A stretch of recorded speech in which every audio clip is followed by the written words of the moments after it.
Following up just to the current climate of the world, I think that when you talk about climate, you have to think about change always, right? Anytime that you have a change, the climate is going to shift, whether it's the environment we're in, whether it's the weather.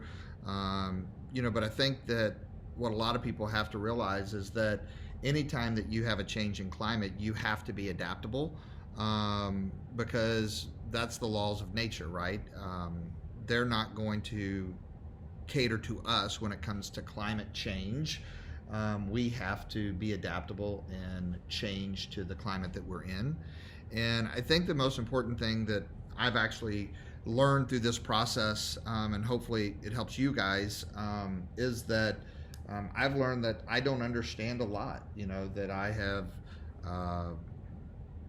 even though we think sometimes our own arrogance or our own ego gets in the way, thinking that we know a lot about something that we've never experienced.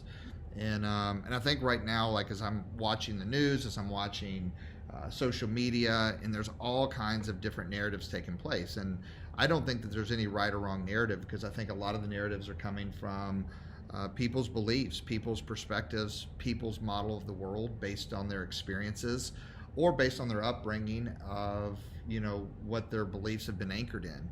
And, the one thing that I want to encourage everyone to do is to realize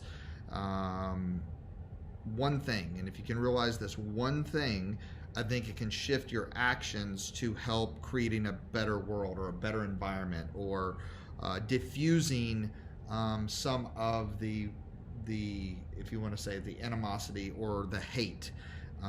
But I would say this. I would say don't criticize what you don't hate. Don't criticize what you don't hate. There's things I didn't know. For instance, there's specific stories that history is buried, and I think that if you search around on social media, don't look at those through a tinted lens. Look at those with an open heart and empathetic heart, and then gain your own understanding or your own perspective, or broaden your perspective from it. There's things that I've never bothered to look for because of things that I already thought that I knew, right? Because I think that's the human behavior in all of us. We all become consumed in our own experiences, whether it's our own experiences early on in childhood, or whether it's our own religious beliefs and experiences through that. But I think that this is a great time for people to wake up. And I don't think it's about feeling bad or sad. I think it's just realizing that sometimes, we don't know what we don't know. So that's why it's so important not to criticize what we don't understand. The real question is, are you taking time to try to understand all perspectives, not just the perspective through your lens? And so, there's a ton of inspiring examples. Some people are looking at this time as like doom and gloom, or it's dangerous. There's also a lot of stories that you can look at that are inspiring, of people actually coming together, with all of the violence, or a lot of the protests that are taking place. Some people are viewing it as violence. Some people are viewing it as a stand. Some people are viewing it as a voice. And the reality of it is, though, that there's a lot of beautiful moments that can come through that. I'll give you an example. Here in Louisville, Kentucky, we're in the heart of one of the biggest stories that is current right now. And if you take a look through what's going on here, there's a truly an inspirational story that if you haven't had a chance to look at, but the protests have been going on here because of the killing of Breonna Taylor. And during the protests, there was a beautiful moment when a protester diffused a really intense situation by stepping forward and hugging a police officer that was wearing riot gear for a long time. And so, I want you to think about this.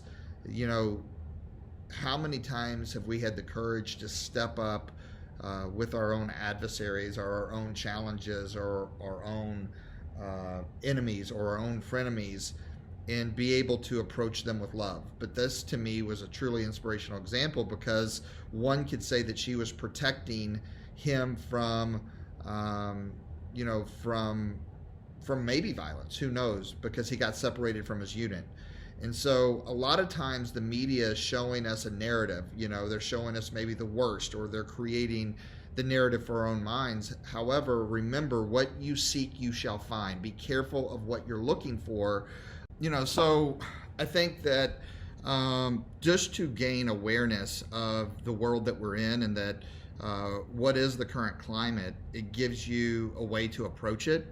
And I think that if we all keep a childlike curiosity, if we all keep the ability to open our minds up to learn through the process, learn through this time, don't become rigid in your views or your beliefs. I think it's super important. It doesn't mean you can't stand for your beliefs.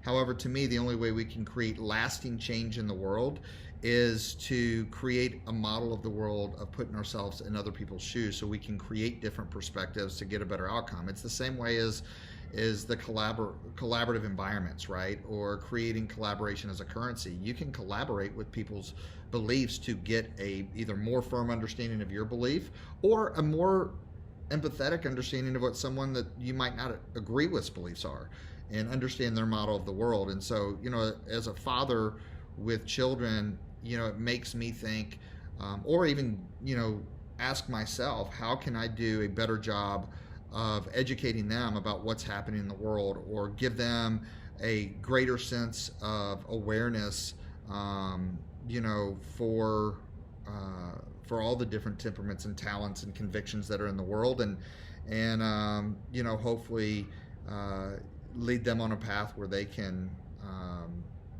truly lead with love as they start growing up, because I think that's where it starts. And so I think the things that we can do are this, and I think it's super important. I think number one is you have to seek knowledge. You have to seek the truth. You have to learn, right? Leaders are learners, right? The only way we can grow and we can create lasting change for the better is to gain knowledge and learn, and therefore it helps us define what the truth is. And then second, you know, add a dose of empathy in that. Empathy isn't sympathy. Sympathy is, to me, is being able to get there intellectually, understanding what someone's going through. But empathy is when you can truly relate and you can actually feel someone's pain or feel their joy.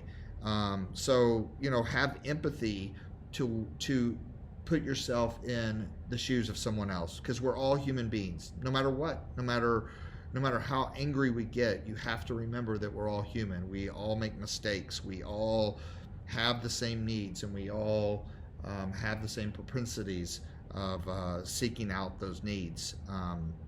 So lead with empathy. And then I think most importantly is inspired action. Become intentional for bettering yourself. Become intentional on the things that you can change. Don't focus on the things that you can't change. That becomes overwhelming, right?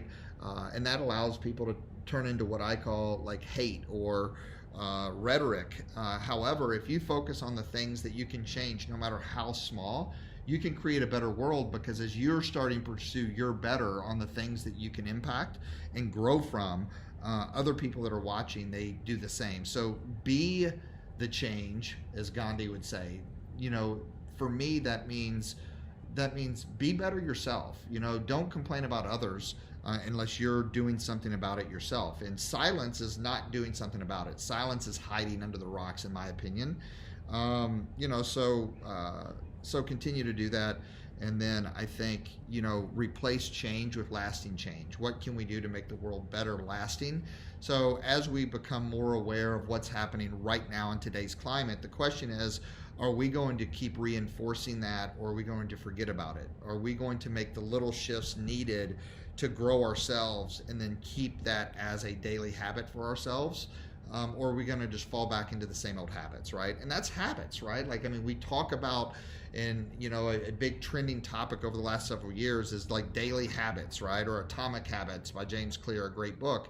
But I think that you have to constantly shift your habits and shift your your daily method of operating, or your daily method of awareness as well.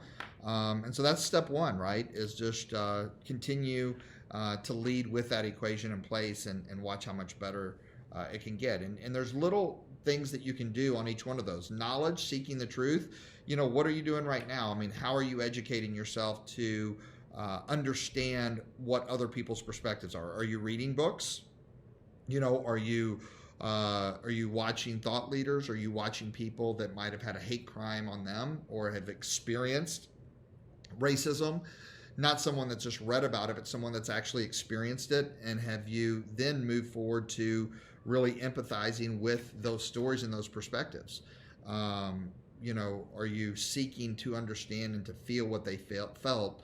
And then also, are you taking the action? Are you sharing your views or sharing what you learned? Look, you don't have to be the expert. You don't have to be the voice. Be the ears listening to the voice. But when a voice that you hear resonates with you, then one action you can take is share that voice on your platform, whether it's social media or whether it's your local community or your best friend or whatever it might be. But that is taking intentional, inspired action. When you become inspired by someone else's voice, then, and give them credit, right? Just like I did with Joseph McClendon III, someone that, has been affected by racism his whole life, someone that has experienced that. Me just sharing his story of hearing him and sharing it is taking inspired action. And I think that's finally about just leading through example, is knowing that you're not going to be correct all the time, and you don't have to be. Have the courage to move and to breathe and to communicate. And so remember, what you focus on, you feel. Focus on the inspiring and the inspiration all around us, and continue to lead with love.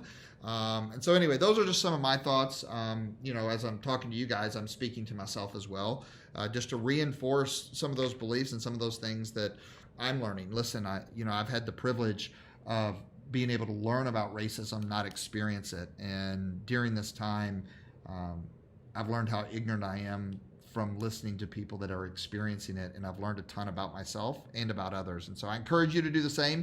And so continue to pursue your dreams. Dream big, be bold. Mighty forces will come to your aid. We appreciate you guys. Talk to you soon.